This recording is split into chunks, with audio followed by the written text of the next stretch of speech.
최근 서울의 아파트값이 하락세를 보이고 있는 가운데 강남권 집값도 보합세로 전환된 것으로 나타났습니다.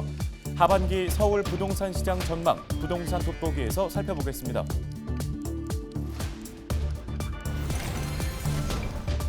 작년 한 해 서울에서 발생한 노인 학대 건수는 700여 건으로 전년에 비해 8% 이상 증가한 것으로 나타났습니다.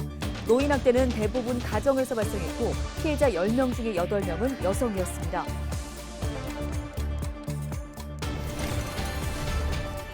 제8대 양천구의회 마지막 임시회가 16일부터 닷새간의 일정으로 열립니다. 구의회는 이 기간에 구의장 선출, 공무원 휴가 일수 조정 조례안 등의 안건을 처리할 계획입니다.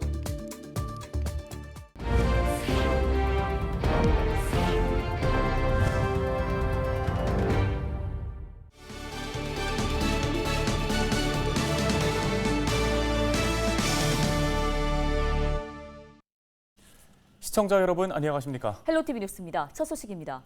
지난 14일 오후 6시 30분쯤 양천구 신월동의 한 5층 건물에서 불이 나 약 15분 만에 진화됐습니다. 인명피해는 발생하지 않았는데요. 소방당국은 건물 거주자가 화장실 냄새 제거용으로 피운 향초로 인해 불이 난 것으로 보고 정확한 화재 원인을 조사 중입니다. 양천구의회가 16일부터 닷새 동안 제293회 임시회를 엽니다. 8대 양천구의회 임기 중에 마지막 임시회인데요. 양천구의회는 의회 공무원 경조사 휴가 일수 확대 등의 내용을 담은 조례 개정안을 비롯해 안건 18건을 처리할 예정입니다. 또 나상희 의원의 사직으로 공석이 된 부의장직 선출을 위한 선거도 함께 진행됩니다. 6월 15일은 노인학대 예방의 날입니다. 노인 인권을 보호하고 노인학대를 예방하기 위해 노인복지법에 따라 제정한 법정 기념일인데요. 하지만 서울시에 신고된 노인학대 건수는 해마다 증가하고 있습니다. 지난 2017년 1,470건이었던 신고 건수는 지난해에는 2,313건으로 늘었습니다. 지난해 신고 건수 중 31.8%인 736건은 실제 학대 사례로 판정받았는데요. 이는 2020년 677건보다 약 8.7% 늘어난 수치입니다. 학대 장소는 가정이 95.1%로 대부분을 차지했고 그 외에는 병원과 공공장소 등으로 나타났습니다. 주로 가정에서 노인학대가 발생하는 만큼 가족 구성원이 학대 행위자인 경우가 많았는데요. 학대 행위자의 비율은 배우자가 43.4%로 가장 많았고 이외에는 아들과 딸, 기관 순이었습니다. 흔히 노인학대라고 하면 신체적인 학대만을 생각하기 쉬운데요.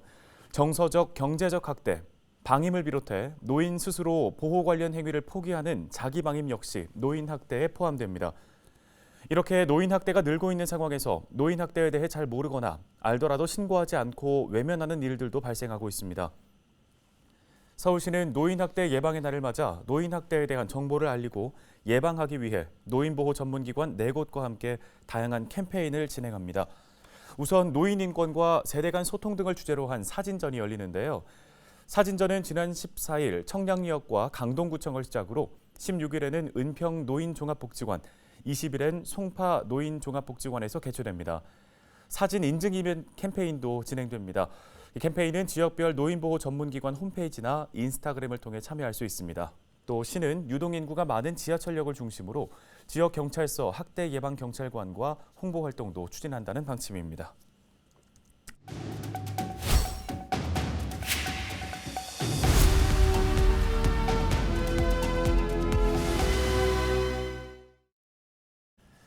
서울 집값을 가늠하는 기준이라는 강남권 지역의 집값 역시 상승세를 멈추고 보합세로 전환했습니다. 많게는 수억 원 떨어진 매물도 나오고 있다고 하는데요.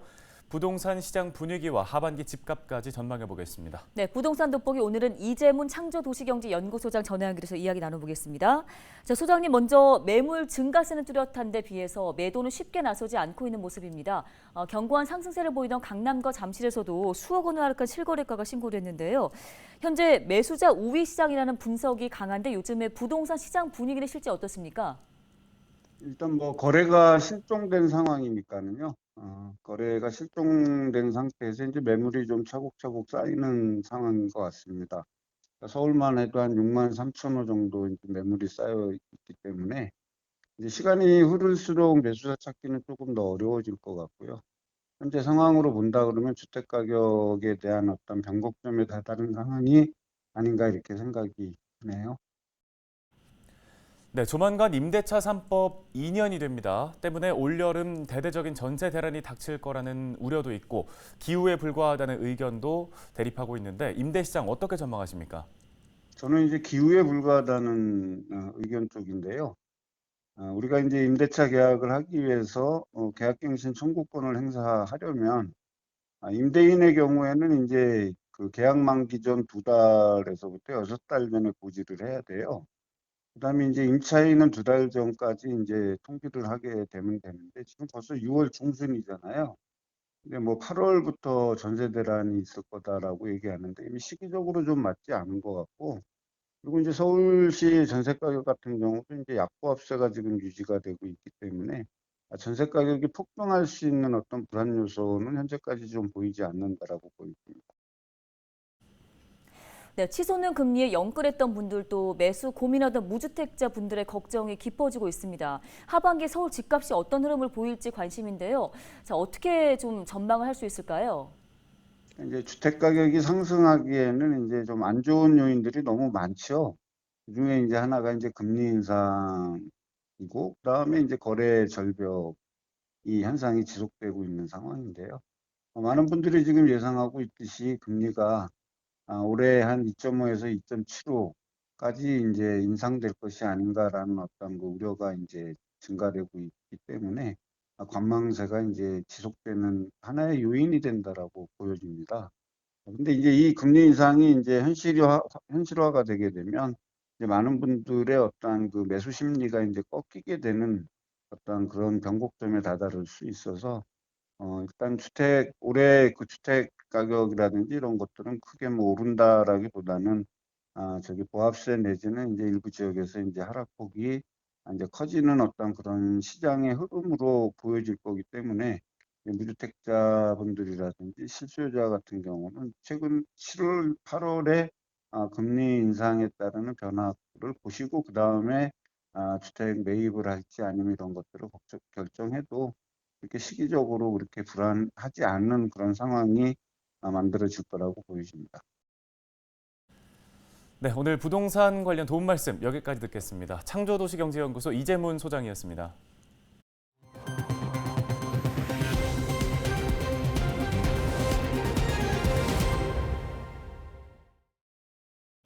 코로나19로 인해 운영이 중단됐던 한강 수영장과 물놀이장이 3년 만에 문을 엽니다. 서울시 한강사업본부는 오는 24일부터 8월 21일까지 한강공원 수영장과 물놀이장을 운영할 예정인데요. 수영장은 뚝섬, 여의도, 광나루, 잠원 4곳이고 물놀이장은 난지와 양화 2곳입니다. 망원 수영장은 성산대교 북단 성능 개선 공사로 잠실 수영장은 잠실 자연형 물놀이장 조성 공사로 인해 올해는 운영하지 않습니다. 한강공원 수영장과 물놀이장 운영 시간은 매일 아침 9시부터 저녁 7시까지인데요. 화장실과 매점 등 실내 시설을 이용할 때는 정부 지침에 따라 마스크를 반드시 착용해야 합니다. 서울시가 아동학대 재발 우려가 높은 300여 가구를 방문 점검합니다. 서울시는 자치구, 경찰서, 아동보호 전문기관과 함께 아동학대 합동점검에 나선다고 밝혔습니다. 이들 기관은 각 가정을 찾아가 아동의 신체, 심리 상태, 아동학대 여부 등을 직접 확인할 예정인데요. 점검 중에 재학대 피해가 확인되면 즉시 수사를 진행하고 재학대의 위험이 있거나 보호가 필요한 경우 응급조치나 즉각 분리, 치료 등을 연계한다는 방침입니다.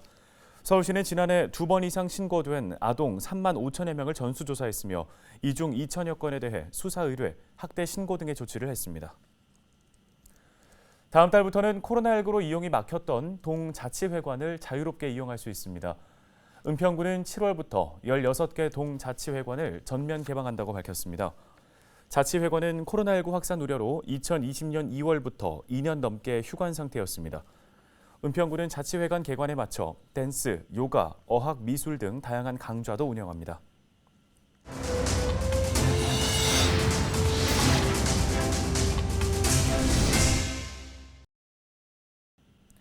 통계청이 저출산 고령화 문제로 내년부터는 세종시를 제외한 모든 시도의 인구가 감소할 것이란 전망을 내놨습니다. 전체 인구에서 노인이 차지하는 비중도 더욱 늘어날 것으로 예상됩니다. 네, 지자체들은 노인 문제를 해결하기 위한 해법으로 고령 친화 도시를 내놓고 있습니다. 김영민 기자가 현장 취재했습니다. 지난 2006년부터 세계보건기구인 WHO가 고령 친화도시 인증 사업을 추진했습니다. 나이가 들어도 생활하는 데 불편하지 않은 도시를 조성하겠다는 겁니다. 경남 김해시도 지난해부터 고령 친화도시 인증을 받기 위해 나섰습니다. 유엔에서 제시한 고령 사회는 65세 이상 인구가 14% 이상인 곳을 말하는데 올해 김해시 노인 인구가 12%를 넘어섰습니다. 젊은 도시로 불렸던 김해의 고령화 문제가 현실로 다가온 겁니다. 김해시는 현재 고령 친화도시 인증에 필요한 안전과 교통 등 8대 분야의 연구 영역을 진행하고 있는데 올해 하반기 결과가 발표되면 고령 친화도시 인증에 도전하겠다는 계획입니다. 고령 사회에 접어들 정도로 노인 인구가 급속도로 증가하고 있습니다. 그래서 이렇게 급격히 증가하고 있는 고령화에 선제적으로 대응하기 위해서 국제 공인 기구인 WHO의 고령 친화도시 인증을 준비하고 있습니다. 고령 친화도시 인증을 받으면 지역 노인들을 위한 맞춤형 정책과 제도가 만들어집니다. 또 전 세계 도시들과 고령화 문제 해결을 위한 네트워크를 확보할 수 있습니다. 고령자에게 적합한 환경도 조성하고 고령자들이 지역사회에 능동적으로 참여할 수 있게 하겠다는 의미가 있겠죠. 또한 고령자들을 그 지자체로 유입시키기 위한 방안이기도 하겠습니다. 현재 고령 친화도시는 전 세계 41개국, 1000여 개 도시가 가입돼 있습니다.